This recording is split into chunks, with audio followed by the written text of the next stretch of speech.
It's been a month since I got the FX3, and in this video I'm going to be sharing with you my first impressions, things that I've learned, and how it stacks up against my Sony A7 IV Alpha. So as you guys know, I made a video that I finally switched to an FX3, and to say it's been a smooth transition is to lie. It hasn't been. It's been very difficult learning how to use this camera, but one thing that I know is it's a phenomenal camera. The only challenge that I've been having with it is my skills do not match up to this camera.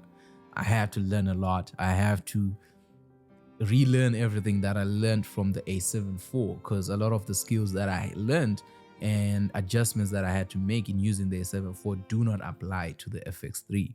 The first thing is, when you get a camera and you're shooting a video, straight out of the box, the FX3 gave me a beautiful picture.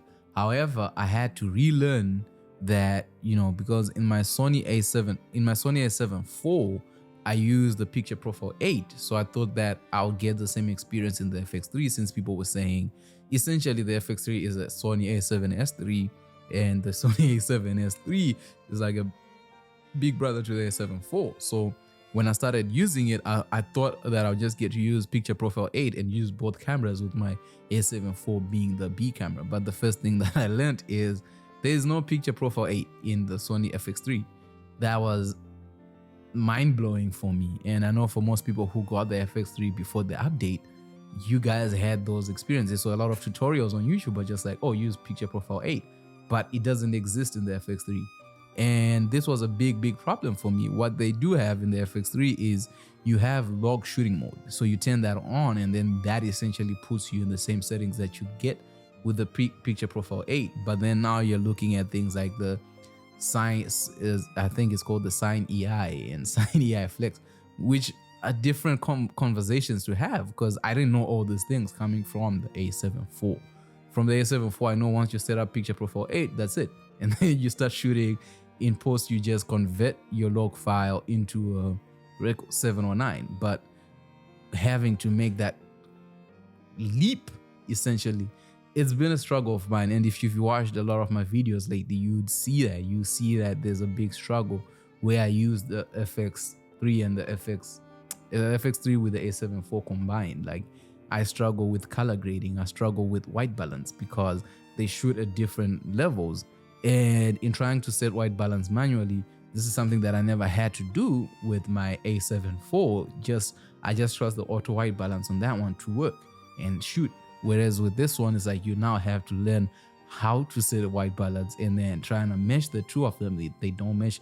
The main thing that I think is the difference between the two is the sensor. With the FX3, it has a 12 megapixel sensor, whilst the A7 IV, I do believe, is like a 36 megapixel. So already you have two different camera bodies that work differently, and I wasn't expecting them to be the same. I was just expecting to be the differences to be minute, since it's the same company, same brand, but I'm guessing they operate in a whole different way.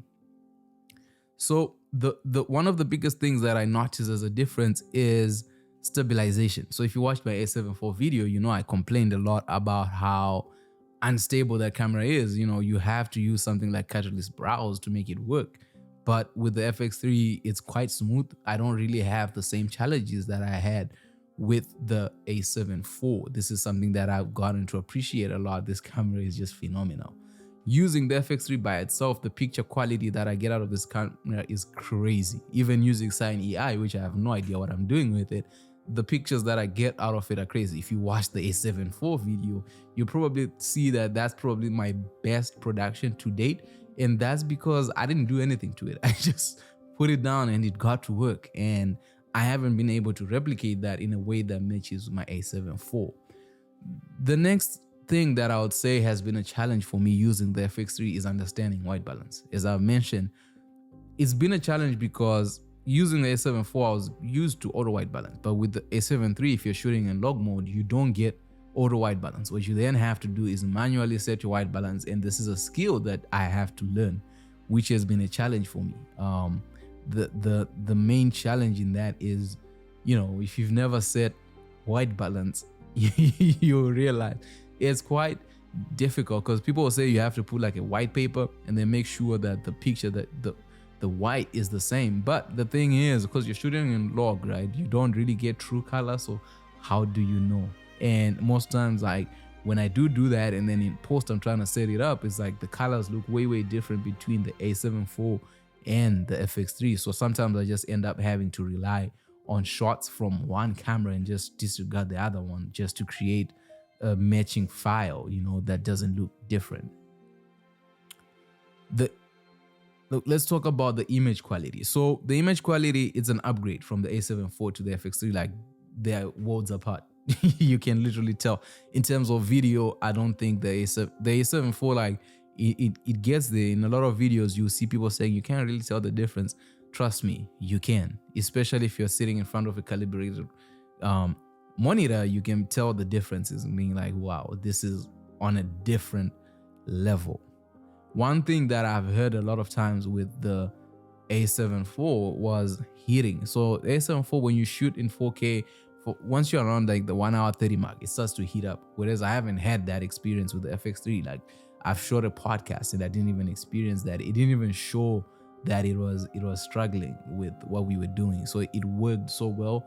And then it also has a fan, which is something that I'm a fan of, especially knowing that when summers are coming out here in Vancouver, our temperatures can push up to 40 degrees. So when you're inside, you're gonna need it to really kick on. So we'll see that test.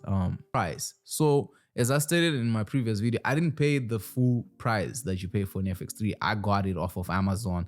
I think someone had opened it up, and then I just got that one, and I ended up paying something like $5,200, including taxes. However, if you get it brand new, I do believe it's $5,200 plus taxes, which will take you to up somewhere around $6,000 just to get the FX3. This is something that I've had to sit down and really think about and ponder about. I could have gotten 2 new A7 IVs, which would have been very beneficial for me in the sense of in my podcast, because it's a 2-person podcast, I would like to have 2 cameras pointing at each person and then 1 camera at a wide angle. However, with the FX3, what it helps me with is when I'm doing professional work, this camera is just on a different level. So for the price, I feel like it justifies itself, and it is a step up from my A7 IV. And because it's a video camera, it gives me that edge over my competition at the price range that we fight at. You know, when people are showing up with A7 IVs or showing up with A7 IIIs or anything similar, and I have the FX3, which is a cinema line, something that just offers a little bit better. So I look at it as a wise investment. I've seen a lot of people shoot with the FX3 and stuff that they're able to do. It's something that I feel is justifiable. However, I have no problems with the A7 IV. I would say, like, personally, and if I was to speak from my heart, I've grown used to using the A7 IV. I've owned this camera since last April. So I've developed a relationship with it that just works to whereby even if I'm shooting in log, looking at the little screen, I have an understanding of my exposure. You know, a challenge that I've had with the FX3 is knowing how exposed I am. You know, sometimes when I'm in post, I'm like, wow, I'm overexposed. And I think that's because I'm super used to the A7 IV, so I know the lighting for it in the A7 IV. I don't really know how the FX3 responds to light, and this is something that will come with time and with more use cases of it. So I wanted to make this video to let you guys know that I'll be interchanging between the cameras. Like, it's very difficult to be someone who's an advocate for the A7 IV, and then sometimes I shoot in the FX3 and be like, yo, and people will think that it's the same camera. It's really not. Sometimes I use the FX3 just to learn more about it, and I look forward to learning more about it and understanding it, because I understand it has crazy capabilities within it. Before I start moving to the FX6s, my ultimate dream and goal is to use the SONY A7iv. I think that camera is just on a different level. But the one thing the FX3 has taught me in the previous month is you truly do get what you pay for, you know, in terms of audio quality. Like, I do have the handle in terms of everything. You get what you pay for. This camera is on a different level. At this point in the video that you're watching, I'm not using SONY A7iv. I just copied the settings of picture profile 8 from SONY A7 IV and put them on the FX3. So you let me in the comment section what you think. Do you think this is something that works for you, or is this something that doesn't? The FX3 for me is a beautiful specimen of a camera. This is something that I will mainly be using for all my professional work in terms of video work. The A7 IV is clutch for my photography, so it helps me with a lot of that. Like, most of my photo shoots, if not all of them, have been on the A7 IV. If I was to get a different camera just for photography, the one thing that I've been looking into is the A7R5. But right now, I don't need none of that. I feel like I have everything that I need. In terms of the lenses, I essentially use the same Sigma lens on the FX3 on the A7 IV. So that's a beauty. Once you're in a family brand, you know, they share, it's all E-mount. So I have that ecosystem around me already. I can't wait to see what it's like to use a cinema lens on the FX3 and just to give it that, you know, cinematic feel. I've been slowly buying accessories to just make it more cinematic, but I think that the camera body on itself, what it's able to produce without none of those things, is phenomenal. With that said, if you need help with financial goals so that you can afford your own FX3, I made a video over here, and then I have another video review of the FX3. If you have any questions, let me know in the comment section. Other than that, which camera will you be getting this year? Are you an FX3 user? Are you an A7 IV? Or which other cameras would you suggest for content creators? With that said, I hope you guys are having a good time. I'll see you in the next one.